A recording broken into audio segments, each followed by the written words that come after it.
Un point bougé, là, je t'enlève la maquette, et tu vois le point blanc, voilà. Et tu vas le suivre, si tu veux refilmer l'œil, c'est là. Ok. Tu suis le point dans ses déplacements sans bouger la tête.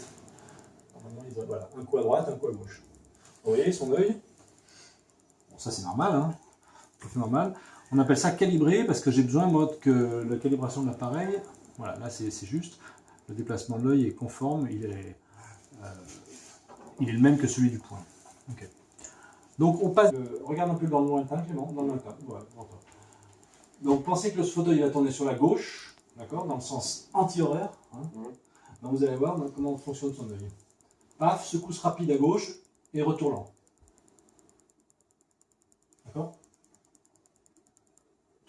Et l'inverse. Le fauteuil s'inverse, secousse rapide à droite, donc dans le sens horaire, dans le sens de la rotation, et retour lent.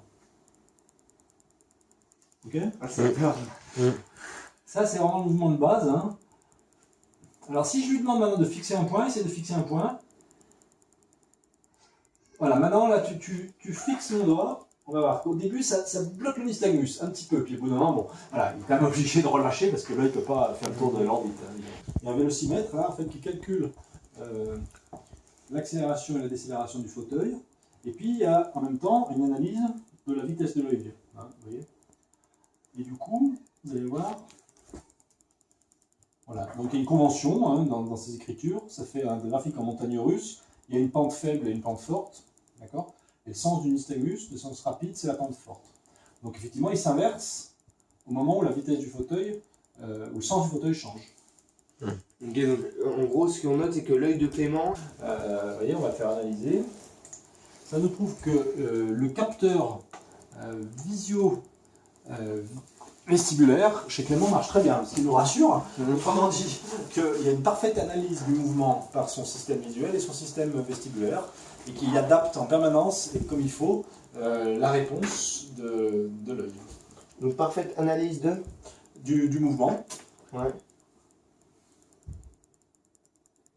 C'est ce qu'on appelle le visio-vestibulaire, c'est-à-dire à la fois la vision, quand même, et le vestibule.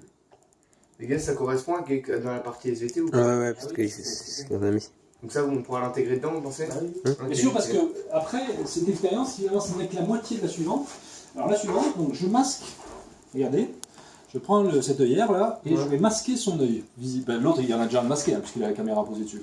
Donc effectivement, quand on masque le deuxième, là, il ne voit plus rien. Donc cette fois, on ne peut pas dire que l'analyse du mouvement, elle va être faite par ses yeux. Parce que c'est un peu le talon d'Achille. Uniquement par l'oreille interne.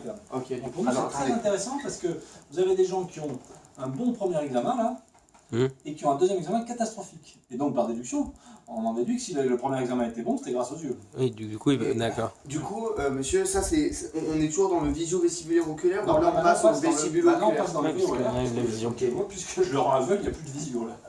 Là, normalement, tu ne vois pas grand chose, c'est bon. Le système est bien fait, il y a des petites mousses qui fait qu'on ne voit rien. Effectivement, le défaut de cet examen, j'avais des lunettes plus vieilles avant, c'est que la mousse était moins jointive et les gens ils voyaient un peu de lumière et je pense que ça a attiré leur regard. Alors que là, il y a plus de défauts. Donc là, vous allez voir. Donc pareil, tu regardes toujours dans le vague. Donc là, alors c'est ce qu'on appelle le VOR. Bon, même séquence. C'est parti. Voilà, donc là, ces canaux sont mis à l'épreuve, ces canaux horizontaux, donc en l'occurrence là, surtout le canal horizontal par gauche, et puis là c'est droit. Alors qu'est-ce que vous remarquez? Qu'il y a de temps en temps des petites secousses, un peu, des petits mouvements brusques. Est-ce qu'elles sont dans le même sens que tout à l'heure? Non. Elles sont dans le sens... inverse, parce que là, attendez. Non, elles sont dans le sens... Elles sont dans le sens attendu, hein. C'est-à-dire que là il va vers la gauche et la secousse rapide est bien vers la gauche. Ouais. Et là, il va aller vers la droite, et la secousse rapide va bien vers la droite. Mais il y en a moins, du coup, on se rend compte qu'il y en a moins. C'est ça, exactement. Donc du coup, la conclusion, c'est que l'œil fait pareil, donc une petite secousse vers la gauche, enfin une secousse rapide vers la gauche et un retour lent vers la droite, mais moins souvent que tout à l'heure. Oui, il ne faut pas retenir gauche et droite, il faut retenir le sens du mouvement. Ok. D'accord? Donc quand c'est vers la droite, c'est vers la droite, quand c'est vers la gauche, c'est vers la gauche. D'accord? C'est un... Secousse rapide. Des mouvements. Voilà. Et du coup, donc, ça veut dire que vu qu'il y en a moins, ça veut dire que sans l'œil, l'oreille interne est de toute façon moins efficace. Alors voilà, elle est quand même nécessaire, puisqu'on a ça, hein, mais elle est beaucoup aidée par l'œil. Tout ça, c'est des évidences. Hein. Ouais. Vous êtes bien plus facilement en équilibre avec les yeux ouverts que les yeux fermés. Mais enfin, en l'occurrence, ça peut quand même marcher les yeux fermés. Là, quand même, la création, qui vous voulez, a prévu l'obscurité totale parce qu'on est quand même capable de marcher dans l'obscurité. Voilà, je reconnais que Clément il est particulièrement ralenti. C'est la digestion. Mouvement du fauteuil grâce au vélocimètre. Donc c'est la vitesse du fauteuil qui est représentée là. Ok. Bon, alors il y a une accélération, une culmination, elle décélère, et là, hop, il change de côté.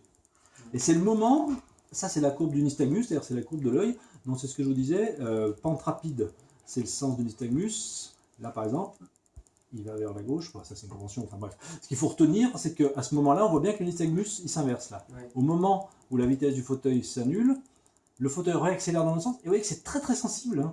Ça se joue en quelques secondes, tac, le mouvement de l'œil s'adapte.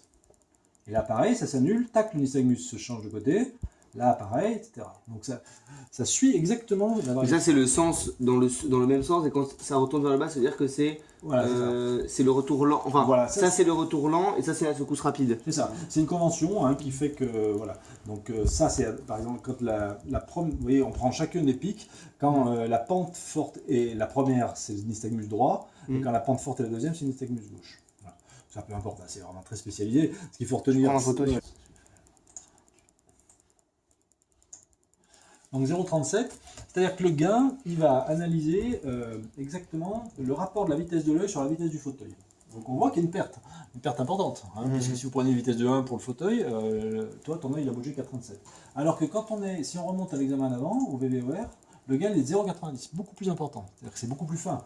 Il arrive, l'œil s'adapter bien mieux et il suit beaucoup mieux la vitesse du fauteuil. Et effectivement, vous voyez que l'amplitude des secousses est bien plus grande là, ça va beaucoup plus vite, il le suit mieux si vous voulez. Ça c'est quand je suis en ferme.